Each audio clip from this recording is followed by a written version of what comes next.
Bonjour à tous. Aujourd'hui, nous allons préparer une fondue parmesan que j'avais mis comme sondage sur Cuisiner avec son robot mix et que plus de 90% des gens, c'est la recette qu'ils veulent boire. Donc, nous allons la préparer aujourd'hui. On va commencer à cuisiner.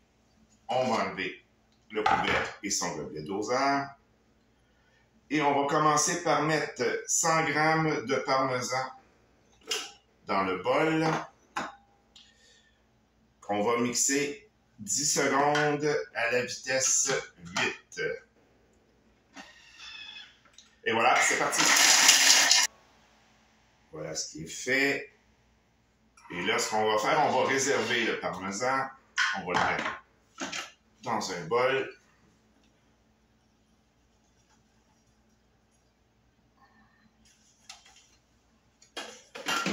Regardez ce que ça a donné. Tout bien haché, bien râpé même. Ensuite, moi je fais une fondue parmesan sans lactose. Vous savez que dans le parmesan, le lactose est très minime, ça vaut même pas la peine d'en parler. Et j'utilise des fromages de l'abbaye Saint-Benoît qu'on retrouve à Magog. Donc, on utilise le fromage à pâte ferme de son choix pour pouvoir mélanger avec le parmesan. Maintenant, je vais mettre celui qui est sans lactose dans le bol et on répète encore la même chose. On remet 10 secondes à vitesse 8. Fait. Et les quantités de fromage, c'est 100 g de parmesan râpé et 100 g de fromage à pâte ferme qu'on va réserver aussi dans un bol et que j'ai préalablement congelé un peu pour qu'il soit plus facile à râper quand on le met dans le bol, quoi. Ensuite, on va mettre, je vais prendre ma cuillère, ma spatule, puis je vais prendre quand même bien essuyer le bol.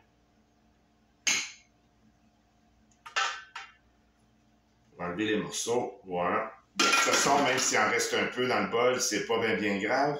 Ça va tout se mélanger ensemble quand même un peu plus tard. Fait que là, on dit qu'on met 80 g de beurre dans le bol, coupé en morceaux, naturellement. Ensuite, on met 70 g de farine. Vous devinez que j'ai déjà tout pesé avant même de commencer la recette. Ensuite, on met 90 g de flocons de maïs. Ensuite, on met le sel et le poivre. Moi, je ne mets pas beaucoup de sel. Pour la bonne et unique raison, c'est que mon beurre est déjà salé. Fait qu'on je mets qu'un peu de sel et je vais mettre du poivre. Ça, c'est au goût. Et on met aussi du piment d'Espelette. Au goût, ça aussi.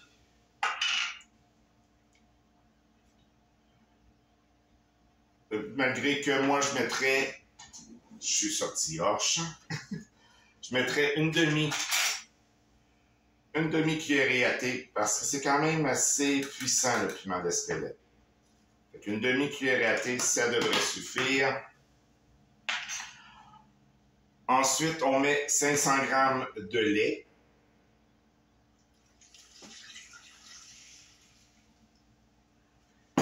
Et 2 œufs.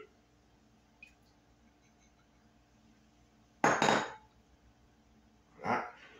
Et là, on va chauffer, on va faire cuire pendant 10 minutes, 100 degrés à la vitesse 4. Et voilà, c'est moins des 10 secondes à cette étape qui sera terminée dans 3, 2, 1 et c'est terminé. la prochaine étape, ce sera d'ajouter le fromage qu'on a râpé un peu plus tôt.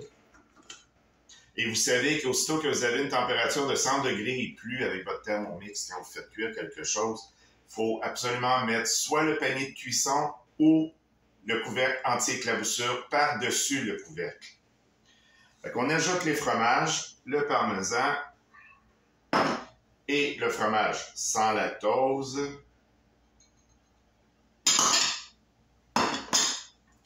C'est fait. Et maintenant, on va mixer 10 secondes avec le couvercle et le gobelet doseur à la vitesse 10. Voilà. Ensuite, la première préparation est terminée. On devrait transvaser la pâte dans un moule carré de 8 pouces par 8 pouces qu'on tapisse d'un papier parchemin. Un petit truc pour que le papier parchemin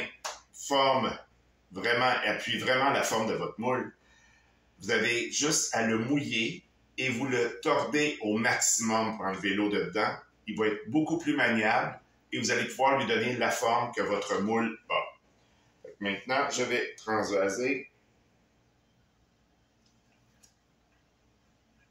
On tourne la petite roulette en dessous, ça fait décoller dans le fond à ce moment-là et ça va mieux pour que la pâte, elle tombe. Le reste de la pâte, on va aller la chercher avec la spatule. C'est très chaud, il faut faire attention. Voilà. Et maintenant, on étend le tout comme il faut dans le moule.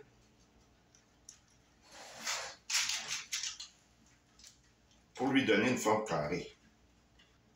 On essaie de l'étendre le plus égal possible. Parce que ça va aller mieux tout à l'heure pour les couper en petits carrés. Et voilà, c'est fait. Maintenant, on envoie ça au réfrigérateur pendant 3 à 4 heures pour que ça fige et que ça soit facile à couper pour après ça les passer dans la chapelure, l'œuf et la farine. Et voilà, on envoie ça au réfrigérateur maintenant. Bon, le 4 heures au frigo est maintenant terminé. Je vais maintenant démouler le tout. J'ai ici.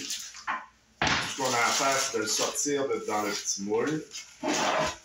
On se débarrasse du moule. Et on enlève le papier.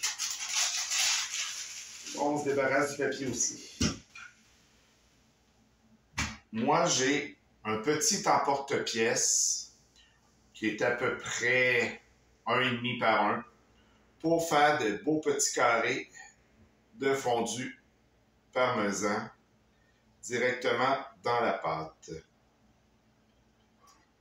Je les découpe avec ça. Comme ça, ils ont toutes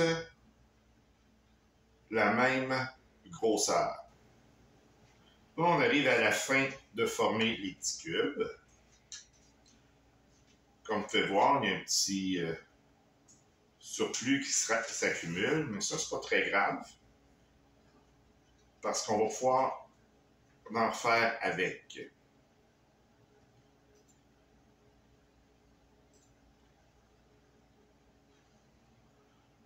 Vous allez voir, il n'y a pas grand perte.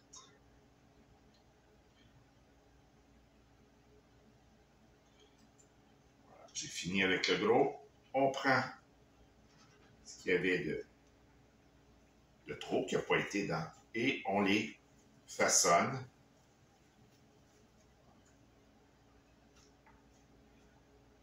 Dans les mains et on refait un petit carré avec. Comme ça. Et on en refait d'autres.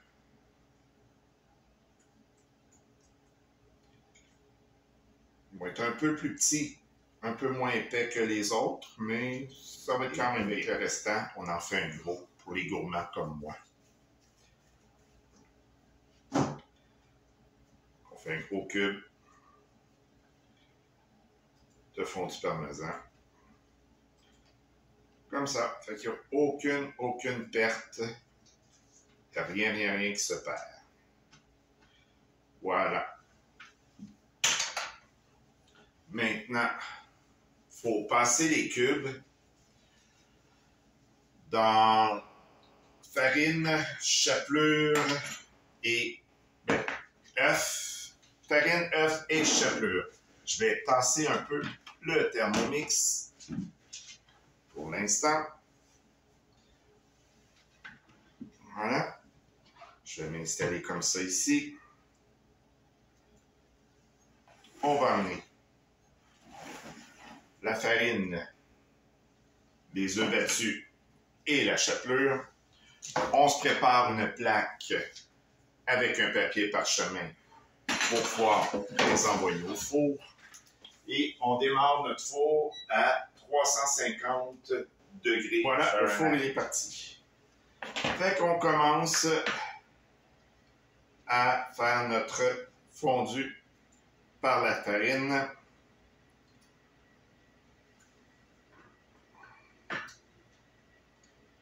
Et après, on l'envoie dans l'œuf.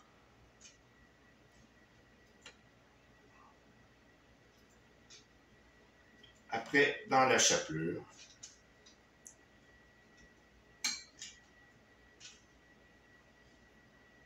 Et on les met sur la plaque. Et on répète cette chose avec chaque cube qu'on a fait. Bon, on arrive aux deux derniers. À passer dans la farine. L'œuf, il n'y a plus grand-chose dans le fond de l'œuf, mais on essaie de tout aller chercher, ne pas avoir besoin de casser un autre œuf pour juste un ou deux morceaux. Là. Fait qu'on le passe partout. Voilà, chapelure. Et on y va avec le dernier.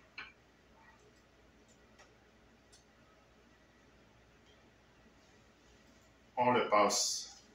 On frotte notre bol d'œuf avec... J'en ai un peu partout. Tout ramasser s'il y a dedans. Voilà. Chapelure.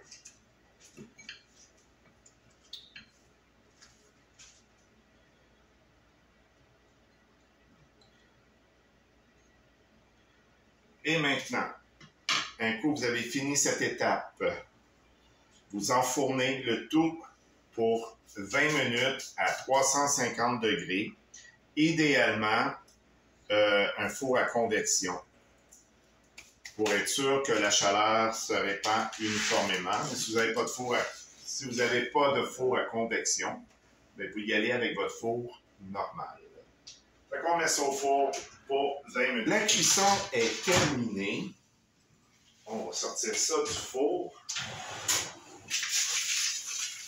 Ils sont très beaux. Prêts à être dégustés et voire même à être congelés.